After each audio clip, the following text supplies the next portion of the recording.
You're listening to The Trial Lawyer's Handbook, a courtroom preparation podcast series brought to you by Holland & Knight. This series is hosted by litigation attorney Dan Small.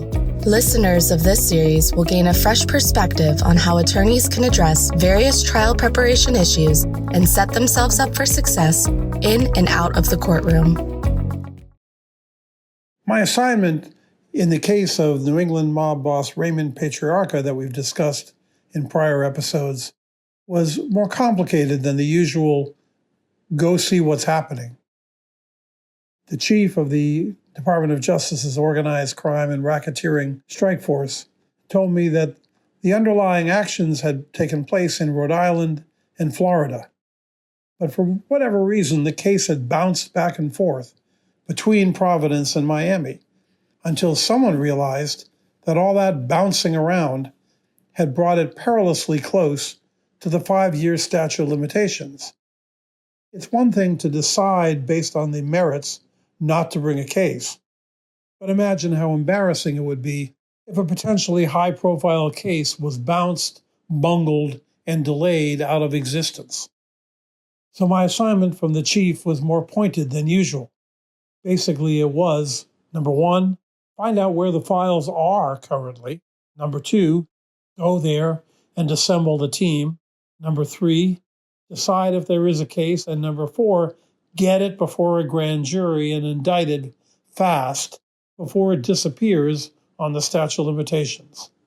In other words, get on a plane and make it happen. So I did. For reasons I never quite figured out, the files were in Miami, and some of the initial legwork had been completed there. I thought about boxing everything up and moving it back up to Providence, Rhode Island, where the case probably belonged and most of the action happened. But time was short, and it was quicker to get the FBI team on a plane from Providence to Miami. Once assembled, we very quickly reviewed the case, decided that it had merit, drafted an indictment and a memo to go up the line recommending prosecution, got it approved in Washington, brought it before a grand jury in Miami, and got the indictment. But that's when it got a little more complicated. Federal judges are busy people, and over time they learn to be very protective of their docket. The judge to whom this case was assigned had been on the bench for some time and had become notoriously protective of his docket. He looked at our indictment and quickly decided that even if we had enough of a link to Miami legally or even factually, it really should have been brought in Rhode Island. It was a Rhode Island case. Why was it clogging up his busy docket in Miami? From the beginning, that was his view of the case. It was just not his problem.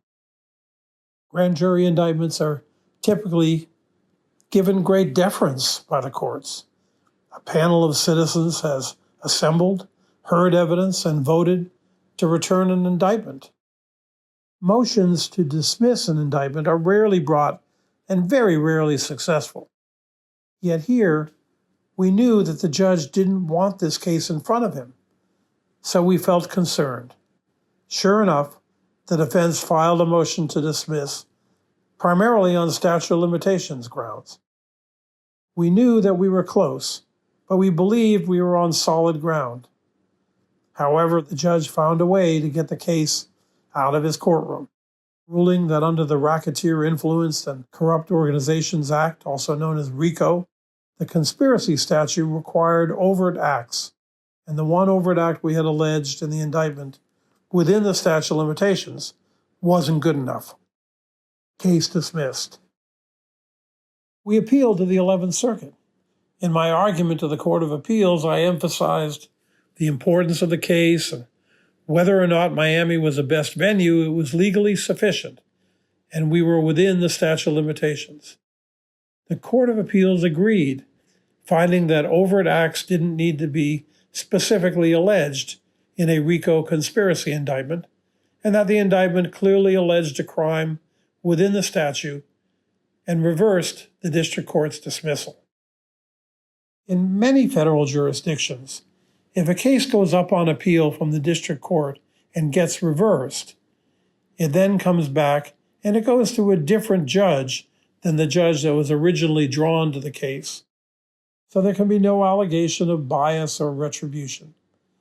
Sadly, there was no such rule in the Southern District of Florida at the time, so the case went back to the same judge who had wanted it gone in the first place. Meanwhile, more than 2 years had passed between the indictment and the Court of Appeals decision. I had moved on to a new job with the Public Corruption Unit and the U.S. Attorney's Office up in Boston, and I was too caught up in other matters up there to leave for the time it would take to prepare and try the case in Miami. Another team was assigned to the case from the Department of Justice in Washington, D.C. I felt bad for them. They were walking into a problem that was not of their making, trying a case in front of a judge who believed it should not be there. No judge likes their decisions to be reversed, so now it was a double whammy. He was exerting control over his docket, his turf, which is not unreasonable, and we had challenged him and won.